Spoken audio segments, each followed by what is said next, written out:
Queridos, abra sua Bíblia no texto que nós vamos meditar hoje, no livro de Eclesiastes, capítulo 9,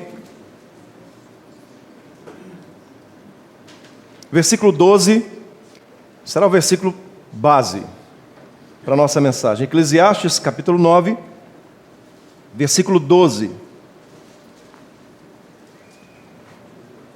A palavra do Senhor diz assim: pois o homem não sabe a sua hora. Vamos ler todos juntos? Bem forte? Pois o homem não sabe a sua hora. É interessante a gente, quando lê a história do povo de Deus, a história da humanidade, logo após a saída deles do Jardim do Éden. No Jardim do Éden, Adão e Eva eram eternos. Não apenas eternos no espírito, mas eram eternos também no corpo. A morte do corpo, ela só passou a fazer parte da natureza humana a partir do pecado. Antes do pecado não existia morte, então não tem como a gente saber se Adão e Eva viveu pouco tempo ou muito tempo no paraíso, porque afinal de contas não existia a contagem de tempos, eles viviam eternamente. Mas é interessante quando a gente começa a ler a história de alguns personagens bíblicos logo depois da saída do Éden. Há uma discussão muito grande sobre os anos daquela época, se eram contados como hoje. Acredita-se algumas linhas teológicas que se contavam os tempos diferentes, que os anos eram contados diferentes. Eu já ouvi até uma linha que diz que naquela época um ano significava um mês. E aí tem as dificuldades, tem os prós e os contras, mas fato é que o ser humano, logo depois que ele saiu do Jardim do Éden, eles ainda tinham na sua natureza, no seu DNA, a eternidade. E assim como um pai, ele transmite para o filho feições, a cor do cabelo, a cor dos olhos, às vezes o temperamento, às vezes a personalidade. Os filhos de Adão e Eva tinham também, de certa forma, na sua natureza, na sua gênese, a eternidade. Fato é, acreditando-se ou não, discutindo-se as várias possibilidades, que, exemplo, lá em Gênesis capítulo 5, versículo 27, diz que Matusalém viveu 969 anos. E quando a gente vai para a história bíblica, o calendário judaico também tinha 12 meses.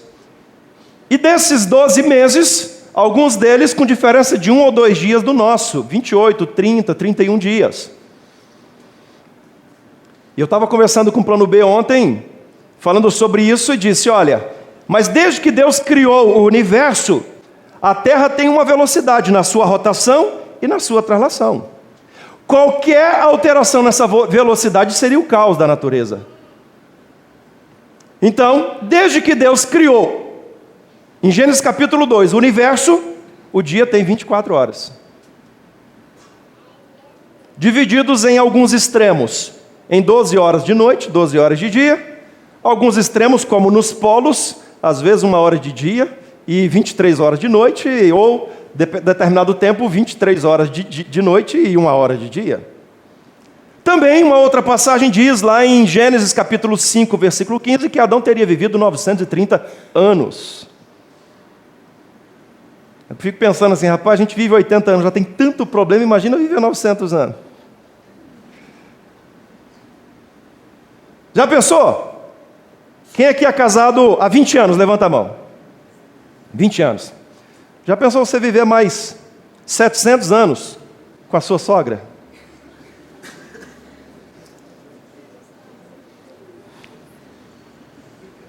Eu com a minha sogra ia ser uma bênção. Eu ia adorar viver 700 anos com a minha sogra. Né, amor? Eu amo ela. Eu falo sempre que ela é a sogra que eu mais amo. Ela dá uma risadinha e fala assim: ah, meu filho, você só tem eu. de Adão até Noé, a média de vida variou entre 969 e 365 anos. Quando nós olhamos, fazemos a média do que a Bíblia cita da vida dessas pessoas, até Abraão a média variou de 600 a 180 anos. De Abraão a Josué a média de 180 a 110 anos. Mas também, segundo as Crônicas 24:15, diz que Joiada morreu com 130 anos. Ou seja, o ser humano, com o passar dos tempos, ele foi perdendo a capacidade de viver muito tempo. Assim como uma planta, que com o passar dos tempos ela vai perdendo a sua capacidade de produção, o ser humano, com o passar dos tempos, com a ação do pecado, ele foi perdendo a capacidade de viver mais e de viver bem, de viver de forma saudável. Estávamos conversando em casa essa semana sobre o que a gente come. Porque saiu uma matéria aí que existe um percentual permitido de pelo de roedores no extrato de tomate. E o que eu mais gosto, elefante. Eu não sabia que eu comia rato. Próxima vez que eu ver, eu vou matar e vou fritar. De certa forma, eu já como no extrato de tomate, porque o Ministério da Saúde permite um certo percentual. Aí eu fiquei chocado porque não era para ter pelo de rato, mas eles interviram porque passou do que eles permitem. E aí eu fui analisar o leite. Aí você toma o leite com formol, você toma o leite com um monte de mistura ali, soda cáustica. Formol é mais usado para conservar defunto. O cheiro é horrível, não sei se você já tinha. Lá em Pato Branco a gente tinha um legista, presbítero, que ela era legista do IML. E ela adorava me chamar para ir ver ele mexer com o corpo. Principalmente depois que ele descobriu que eu tenho pavor de caixão. Pavor de caixão, tem pavor. Certa vez, ela vai ouvir certamente essa mensagem, que ela sempre acompanha pelo Facebook. Uma ovelha querida de Pato Branco, a gente vindo de férias, chamou para a gente dormir na casa dela. E ela tinha uma empresa de plano de saúde, e aí ela estava mexendo também com funerária. E aí chegamos, o almoço pronto ali, naquele dia, chegamos para almoçar. Falei, casa nova, que legal, a gente andando na casa, ela pode andar e conhecer, que eu abri a porta. Tinha uns 20 caixão lá dentro, e eu voltei e fechei a porta. Ela, o que foi? Eu falei, tem caixão ali. Ela falou, tem. Eu falei, Deus o livre, vamos para o hotel, meu bem. Não, eu vou dormir? Não dormi. Não dormi. Falei, você desculpa, eu sei que é seu trabalho, eu não durmo aqui, não passo a noite aqui. E não passei. Mas, voltando a falar do formol, eu via o Uriel mexer às vezes, e ele tinha um hobby estranho. Ele gostava de colecionar ossos humanos. E sabe onde ele guardava a ossada? No porão, debaixo da sala tinha uma portinha assim, ele abria, tinha uma escada lá embaixo, tinha um monte de saco de osso. Rapaz, você é doente. Eu falei, isso não é de Deus, não, para com isso. E aí os caras vêm, pegam o formol e colocam ali no leite, você vai lá e compra o leite e bebe. Então a gente estava conversando em casa, falando, olha como que nós vamos vivendo cada vez menos, principalmente voltado para aquilo que nós comemos, ou que nós bebemos. E aí a gente fala assim, poxa vida, eu não vou comprar suco porque dá trabalho, suja a vasilha, gasta água, açúcar, você vai lá e compra um refrigerante. Então, assim, os nossos hábitos e a ação do pecado vai destruindo a gente. E Jesus, a Bíblia diz assim, olha, no fim dos tempos, pouco antes de Jesus voltar, o ser humano, se ele chegar a 80 anos, o que passar disso vai ser canseira e enfado. Mas aí fica uma pergunta, por que nós, mesmo sabendo que podemos não viver até amanhã, agimos como se fôssemos eternos? A gente age com a família como se a gente fosse eterno, como se a gente fosse viver 900 anos. A gente age no nosso relacionamento com Deus como se a gente fosse viver 900 anos. A gente age conosco mesmo e toma decisões na nossa própria existência como se a gente fosse viver 900 anos, como se a gente fosse eterno. Esse texto, capítulo 9, versículo 12, a primeira parte dele de Eclesiastes diz assim, porque o homem não sabe a sua hora. E eu vou fazer uma pergunta bem direta para você. Você sabe que horas você vai morrer? Ninguém sabe. Mas você sabe que você vai morrer? Sim ou não? Sim.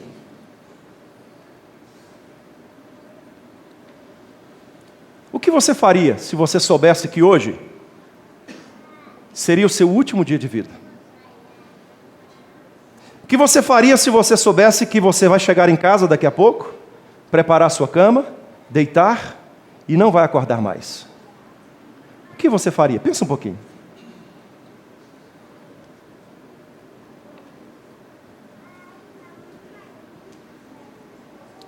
Quero te dar 3 conselhos nessa noite que eu quero falar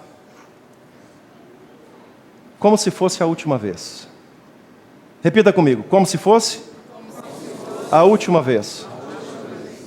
Meu conselho para você, que eu não sei se você vai morrer hoje ou não, mas o meu conselho para você é: viva amando a sua família como se hoje fosse a última vez que você fosse ver a sua família.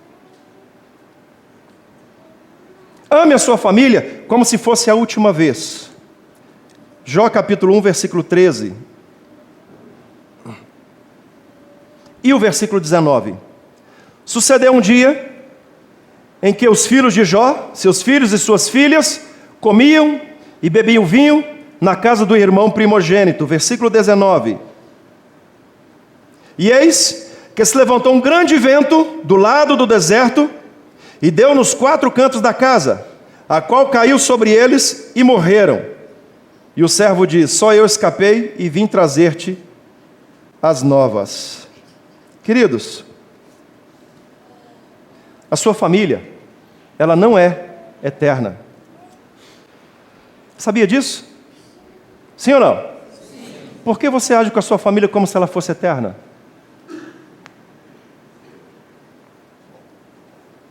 Por que às vezes a gente deixa de demonstrar amor para a nossa família,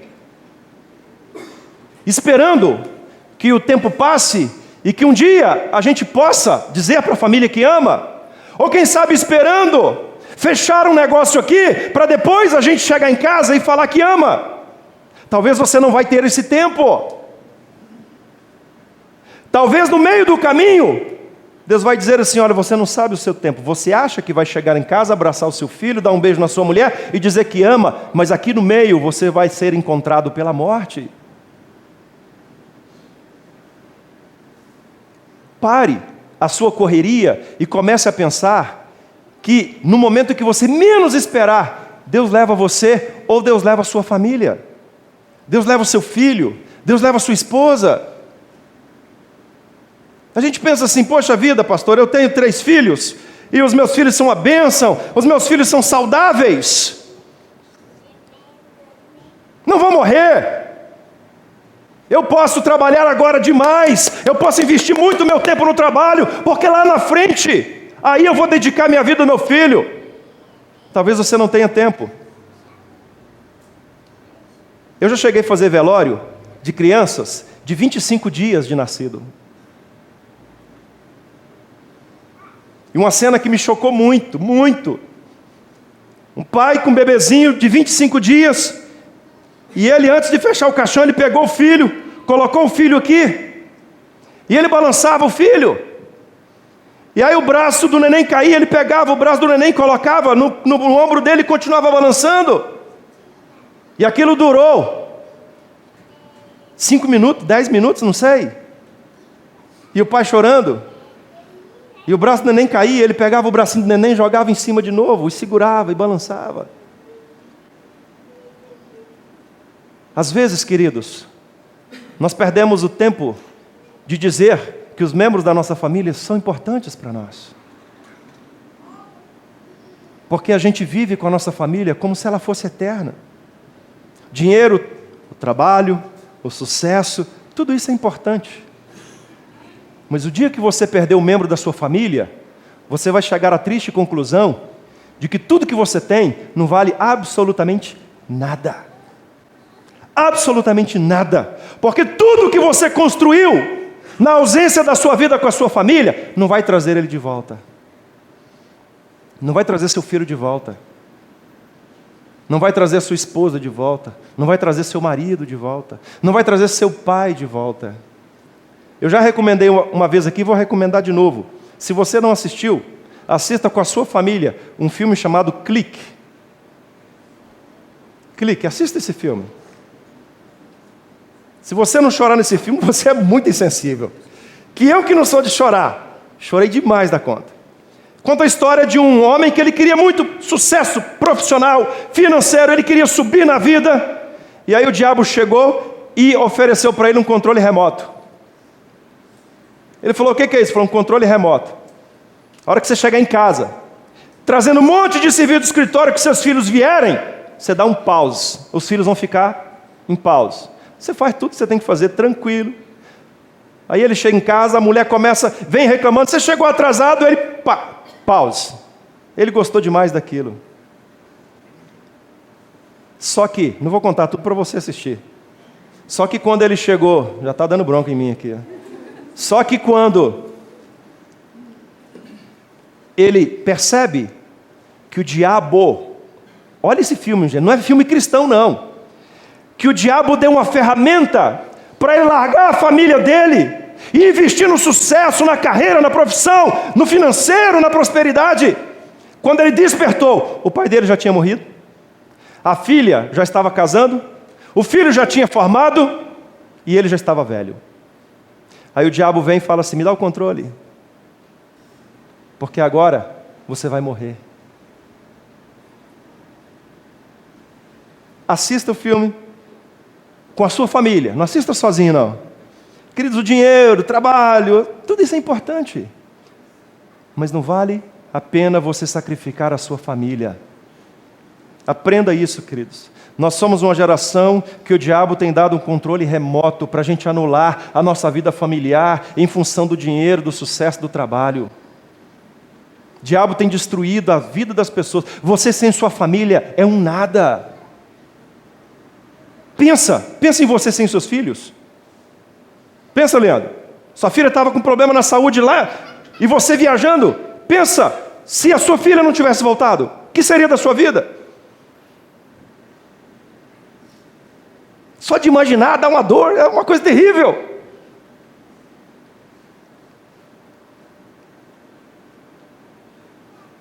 Tudo isso é importante, mas cuidado quando o diabo começa a colocar no seu coração um sentimento de que você precisa de mais, de tudo aquilo que não necessariamente é importante na sua sobrevivência. Ame a sua família como se hoje fosse o último dia.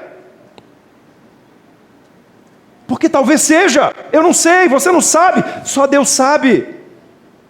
Então, o meu conselho para você é perdoe, abrace. Talvez você veio aqui brigado com a sua mulher, talvez você que está aqui não fala com seu pai, não fala com seu filho, não conversa com seu irmão. Talvez você veio essa noite aqui brigado, emburrado com a sua mulher, tem uma semana que vocês não se falam. Se perdoem. A Bíblia diz, não se põe o sol sobre a vossa ira.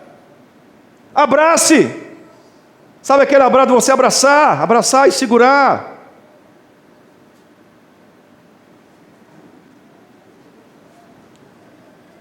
Aproveite, olhe, contemple. Marido, cadê os maridos? Levanta a mão, os maridos. Contemple a sua esposa. Olha para ela. Olha de cima e embaixo. A hora que ela falar assim, o que é que foi, bem? Você fala assim, não, estou te apreciando. Esposa, contemple o seu marido. A hora que ele for tomar banho, a hora que ele for para a cama, a hora que ele estiver na cama roncando, você olha e fala assim, que bênção. Meu marido. Queridos, aproveite os seus filhos. Quem aqui tem filho pequeno? Levanta a mão. Seu filho vai crescer sem que você perceba. Acredite nisso. Eu tenho um filho que está indo embora, com a graça de Deus. Agora, ano que vem. Já começa a dar uma coisa ruim só de imaginar. Mas eu falei para a mãe, mãe, ele tem que ir. É o estudo dele, é a carreira dele. E acredite, ele não volta para casa mais. Certamente lá Deus vai apresentar uma moça para ele. E aí ele vai terminar a faculdade, ele vai casar. Não volta para casa mais, ele só vem visitar a gente.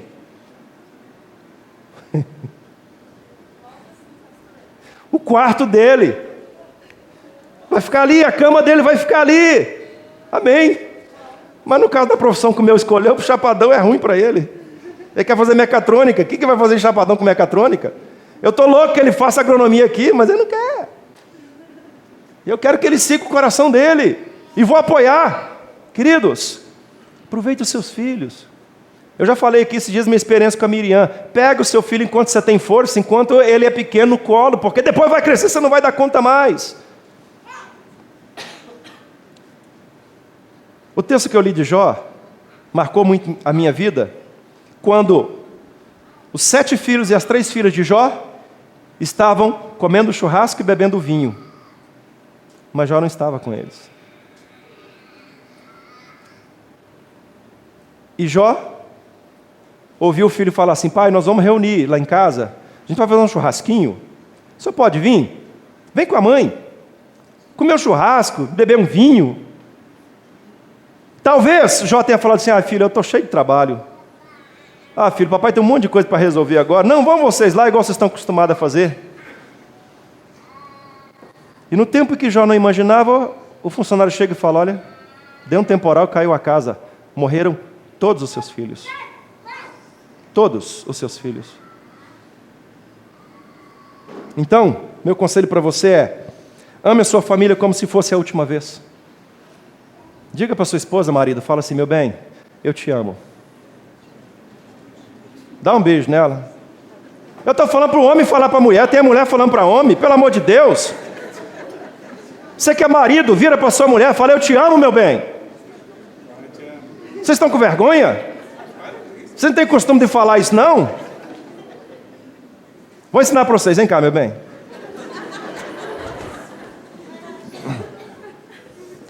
Ensinar para vocês como é que faz.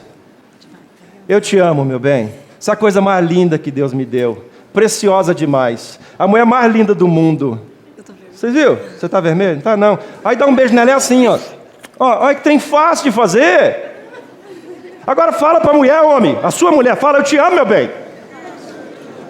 E agora ficou melhor. Queria até que saísse na filmagem esse negócio. Talvez seja a última vez que você faça isso com a sua esposa. Talvez seja a última vez que você faça isso com seu marido. Talvez seja a última vez que você faça isso com seus filhos. Então ame a sua família como se fosse a última vez. Segundo lugar, busque a Deus como se fosse a última vez. Como se fosse a última vez. Olha o que diz lá em Lucas, capítulo 23, do versículo 39 ao 43. Lucas 23, do 39 ao 43. Um dos malfeitores crucificados blasfemava contra ele, dizendo: não és tu o Cristo? Salva-te a ti mesmo e a nós também. Respondendo, porém, o outro repreendeu-o, dizendo: nem ao menos temes a Deus, estando sob igual sentença? Nós, na verdade, com justiça, porque recebemos o castigo que os nossos atos merecem, mas este nenhum mal fez. E acrescentou: Jesus, lembra-te de mim quando vieres no teu reino. E Jesus lhe respondeu: em verdade te digo que hoje estarás comigo no paraíso. Queridos, essa passagem mostra a realidade de 2 homens. Um que só estava preocupado em sair da cruz, em ficar livre da pena e viver a sua vida. Um outro que entendeu que aquele poderia ser o último momento dele, como foi ao lado de Jesus, ao lado do Salvador. Quantas vezes você não tem tido tempo para Deus? Ah, Deus, hoje eu vou na igreja não, que eu tenho trabalho para fazer. Não, Deus, hoje eu vou na igreja não, que eu estou cansado.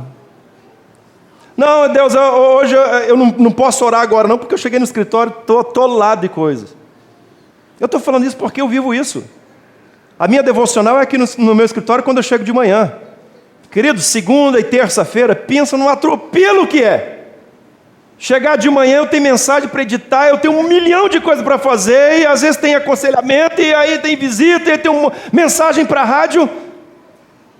Não é fácil. Se não tiver determinação, eu não leio a minha mensagem, a passagem bíblica, e eu não oro, não coloco a minha vida da minha família, a vida de vocês, a vida dessa igreja, dessa cidade, na presença de Deus.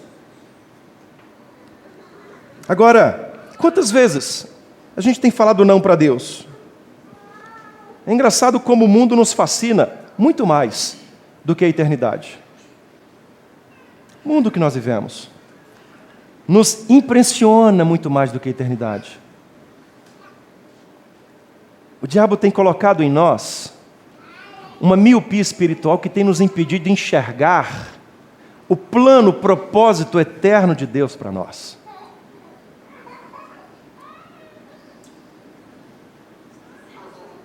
Nós dependemos tanto de Deus, tanto de Deus. Sem Deus nós não respiramos. Sem Deus nós dormimos e não acordamos. Sem Deus, a primeira viagem que você fizer, você entra debaixo de uma carreta. Sem Deus, o bandido entra na sua casa, mata você e rouba tudo que você tem. Sem Deus, você não tem esperança de vida eterna. Sem Deus, você planta e não colhe, porque é Deus que manda a chuva. Mas é natural do ser humano olhar muito mais para as coisas desse mundo e esquecer das coisas espirituais. Jeremias capítulo 18, versículo 15. Contudo, todos os do meu povo se têm esquecido de mim. Deus falando para Jeremias. Jeremias chega para interceder ao povo, porque Deus diz, eu vou mandar praga, eu vou destruir esse povo, eu vou mandar perseguição, eu vou mandar prisão, eles serão escravos de outra nação. Jeremias tenta interceder e fala, Deus, mas Deus precisa mesmo. Deus fala, esse povo tem se esquecido de mim. Talvez você que está me ouvindo aqui, tem se esquecido de Deus. Tem adorado o Deus desse mundo. Tem adorado as coisas desse mundo. Tem vivido como se você fosse eterno.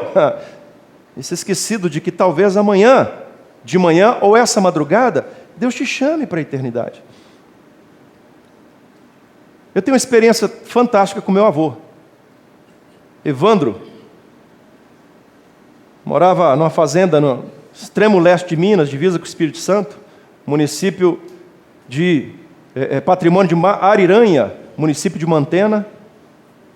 Meu avô, um homem que eu sempre cresci vendo ele como uma rocha, uma pessoa firme, mais alta do que eu, um homem de ferro.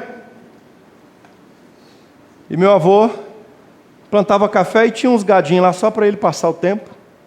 Chegou em casa, 11h30 da manhã, voltando lá de mexer com os gadinhos dele. Falou para a esposa dele, Raimunda, o almoço está pronto? Ela falou, não, falta mais uma meia hora. Ele falou, então eu vou dar uma deitadinha, você traz um copo d'água para mim? Enquanto ela foi na geladeira, pegou a água, chegou no quarto, ele já estava morto. Ele deitou e desligou. Ele deitou na cama, do jeito que ele deitou, Deus chamou. Meu avô foi um homem de Deus muito dedicado à obra do Senhor. Na região inteira não tinha igreja, ele era da Assembleia de Deus, construiu um templo da Assembleia de Deus dentro da fazenda dele. E aqui desde pequeno eu acompanhava aqueles cultos, os batismos, aquilo reunia gente ali de 2.000, 3.000 pessoas, num culto de batismo. Deitou, queridos, e Deus chamou. Foi o último dia dele. Ele imaginou que ele ia beber água, depois ele ia almoçar, depois ele ia visitar a plantação de café dele, mas não, Deus chamou para a eternidade.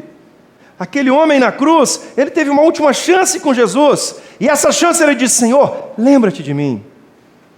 Não deixe o diabo convencer você a investir tempo, o tempo de Deus. Não estou falando que você não tem que investir tempo não, mas não deixe o diabo te convencer a investir o tempo que você tem para Deus nas coisas desse mundo, querido. Porque senão você vai fechar os olhos e vai abri-lo no inferno, e de lá você não sai mais, eternamente, no lago que arde com fogo e enxofre. Viva esse dia na presença de Deus, buscando a Deus como se fosse a última vez. Agora para você especificamente, viva a vida, a sua vida, como se fosse a última vez que você tivesse ela. Lucas capítulo 12, versículo 16.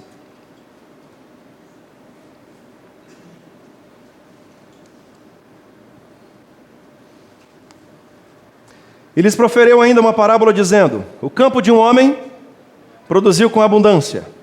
E arrazoava consigo mesmo dizendo: que farei? Pois não tenho onde recolher os meus frutos. E disse: farei isso, destruirei os meus celeiros, reconstruí-los-ei maiores, e ali recolherei todo o meu produto e todos os meus bens. Então direi à minha alma: tens em depósito muitos bens para muitos anos, descansa, come, bebe, regala-te. Mas Deus lhe disse: louco, essa noite te pedirão a tua alma. Essa noite te pedirão a tua alma. Quando Jesus conta a história desse homem, Ele está nos ensinando a viver a nossa vida, a vida que Deus te deu, como única e como se fosse o último dia. Eu tenho certeza que se fizesse uma pesquisa aqui, muitos aqui diriam assim: eu não tenho tempo, pastor, para fazer exercícios. Diria: pastor, eu não tenho tempo para descansar. Eu não tenho tempo para ler um bom livro. Pastor, eu não tenho tempo para viajar com a minha família. Eu não tenho tempo para namorar minha esposa. Eu não tenho tempo, pastor, para ir na natureza e ficar contemplando as diferentes cores, as diferentes tonalidades de verde. Eu não tenho tempo. Eu sou uma pessoa sem tempo. Foi o caso desse homem. Ele trabalhou a vida inteira pensando aonde? Na aposentadoria. Está errado? Claro que não. Você tem que se planejar. Você tem que pensar lá na frente, porque afinal de contas você vai ficar velho. Nós vamos ficar velhos. Então a gente tem que pensar financeiramente lá na velhice, mas não adianta você viver intensamente a sua vida só pensando na velhice, porque você pode morrer hoje. É engraçado. A gente come, bebe, trabalha, como se o nosso corpo fosse uma máquina. E eu aprendi uma lição com uma pessoa que está aqui hoje.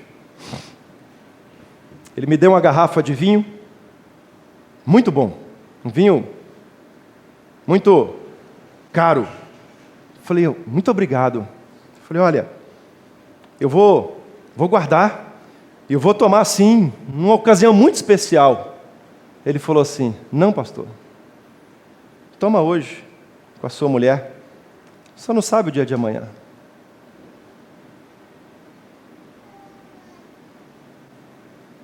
Sabe aquele perfume que você está usando pouquinho, porque ele é muito cheiroso? Usa pouquinho não, porque se você morrer você não vai levar ele. Também não estou falando assim: sua esposa fez um pudim, você vai comer tudo, não sei se amanhã eu vou, tá aí? Também não é assim. Queridos, a melhor ocasião para um bom vinho é hoje. A melhor ocasião para você viver a sua vida é hoje, porque amanhã você não sabe. Então, querido, se planeje para a aposentadoria, mas não perca o tempo de hoje que você tem, porque esse é o dia que Deus te deu. Esse é o dia que Deus te deu, essa é a oportunidade de você viver. Oxalá amanhã todos vocês estejam no trabalho, trabalhando, em casa, almoçando. Mas eu não sei se eu estarei amanhã aqui no culto da intercessão. De que vale a pena a vida se você não viver intensamente? De que vale a pena a vida se você trabalha tanto e aí você não pode reunir a família e contar a história das viagens que vocês fizeram em janeiro passado? De que vale a pena a vida se você priva a sua família da sua presença, de um passeio, de algo que é importante para a família, porque você só está pensando daqui a 50 anos? Entenda uma coisa: você vai morrer. Eu sei que você não quer ouvir isso, mas você vai morrer.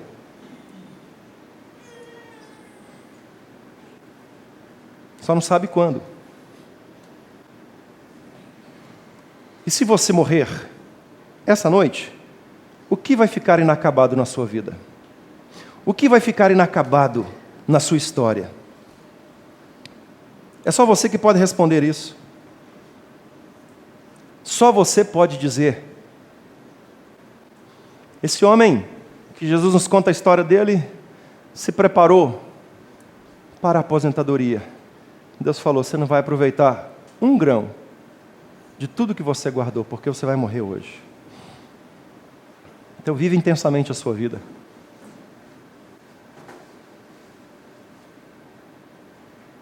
Viva cada dia como se fosse o último. Chegue em casa hoje, peça perdão. Se tem um conflito na sua casa, peça perdão. Chegue em casa hoje, reúna a sua família essa semana, viva intensamente a vida de vocês. Busque a Deus a cada dia. Uma frase que eu carrego comigo há muitos anos: viva o dia de hoje como se Cristo voltasse amanhã. E vive intensamente essa vida que Deus te deu, porque ela é única e ela vai acabar. Baixe sua cabeça, feche os seus olhos.